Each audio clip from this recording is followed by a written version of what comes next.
मेरे प्यारे बच्चों, अभी एनटी का एक आया नोटिफिकेशन।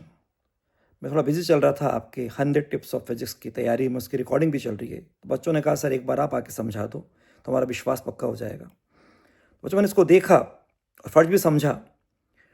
तो मैं देख रहा हूँ इसमें दो खास बातें आपको ध्यान रखनी है। एक तो आधार कार्ड को अपडेट करना और दूसरा एक अपार आईडी जनरेट करना। ये दोनों क्या है बाद में समझेंगे, पहले समझें इंपॉर्टेंस क्या है, ताकि अगर हम इनको कर लेते हैं तो हमारा सबसे पहले जो हम एग्ज़ाम फॉर्म भरेंगे उसमें कोई दिक्कत नहीं आएगी, हमारा प्रोसेस एडमिशन का स्मूथ चलेगा, यहाँ तक कि हमें प्रॉपर रूप से हमारे रजिस्टर्ड मोबाइल नंबर पे ओटीपी मिलता रहेगा, हर इन्फॉर्मेशन आती रहेगी। और लास्ट में जब हमारा एग्ज़ाम देते समय फेस अटेंडेंस होगी वहाँ भी कोई हर्डल ना आए। ठीक है, अब समझते ही दोनों चीज़ क्या है। फर्स्ट नंबर पर आधार कार्ड अपडेट करना, इसको 3 स्टेप में करें। पहला स्टेप, आधार कार्ड में आपका वही नाम और वही डेट ऑफ बर्थ हो और स्पेलिंग वही हो जो आपके 10th की मार्कशीट में है, नेम विद स्पेलिंग और डेट ऑफ बर्थ। ध्यान रखना स्पेलिंग का, कई बार स्पेलिंग में डिफरेंस होता है, कई बार डबल ए की जगह डबल आर, एक सिंगल ए रह गया, डबल आर सिंगल आर। यहाँ कई बार तो रह जाता ए आई का डिफरेंस। मेरी स्पेलिंग में एक्चुअल BRAJESH है, लेकिन जब मैं बोलता हूँ अधिकतर लिखते BRIJESH।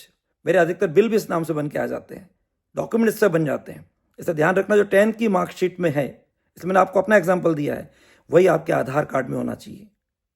तो उसके हिसाब से आप पहले उसको आधार कार्ड को अपडेट करें। इंपॉर्टेंस क्या है, 10th की मार्कशीट में वही होना चाहिए आपके आधार कार्ड में। नंबर 2, आधार कार्ड पे आपका फोटो बचपन का होता है। अब तो बहुत स्मार्ट हो गए हो, बहुत प्यारे लगते हो। तो आपको अभी जो करेंटली आपका फेस है उसको रिकॉग्नाइज करना है, उसको अपडेट करना है आधार कार्ड में, क्योंकि आपकी वहाँ पर एग्ज़ाम में फेस अटेंडेंस भी होगी, ताकि वहाँ एग्ज़ाम नीट देते समय दिक्कत ना आ जाए, कानूनी घटना ना घट जाए। और आप तो हो ही नहीं, कोई और है, क्या करोगे फिर। नंबर 3, और वो है आपके आधार कार्ड में जो मोबाइल नंबर रजिस्टर्ड है वही आपके पास रहना चाहिए, ताकि आपके पास एडमिट कार्ड के बारे में इंफॉर्मेशन हो, कोई नोटिफिकेशन हो, यहाँ तक कि जब सेलेक्ट होकर आपको बुलाएंगे ना काउंसलिंग में, उसके लिए जो आपको देंगे नोटिफिकेशन इन्फॉर्मेशन या उसके लिए जो OTP आएगा वो आपके उसी मोबाइल नंबर पे जो कि रजिस्टर्ड है आपके आधार कार्ड में उस पर ही आएगा। इसका ध्यान रखना। ये पहला पार्ट हुआ इंपॉर्टेंट, आधार कार्ड को अपडेट करना। अब आते हैं दूसरा है अपनी अपार आईडी जनरेट करना। अपार की स्पेलिंग है APAAR। फुल फॉर्म है इसकी आपकी सबसे पहले automated permanent academic accounts registry. क्या यूज है इसका बच्चों, एनटीए आपके सारे एकेडमिक डॉक्यूमेंट्स को इस अपार आईडी में ही रखेगा, इसलिए आपको इसे जनरेट करना पहले जरूरी है। इसके दो हो सकते हैं मेथड। पहला मेथड ऑफलाइन मेथड। वो क्या है, आप जिस भी स्कूल से 12th कर रहे हो या 12th पास करी है वहाँ स्कूल में जाइएगा और वहाँ पे आराम से आप अपनी अपार आईडी जनरेट कर सकते हैं।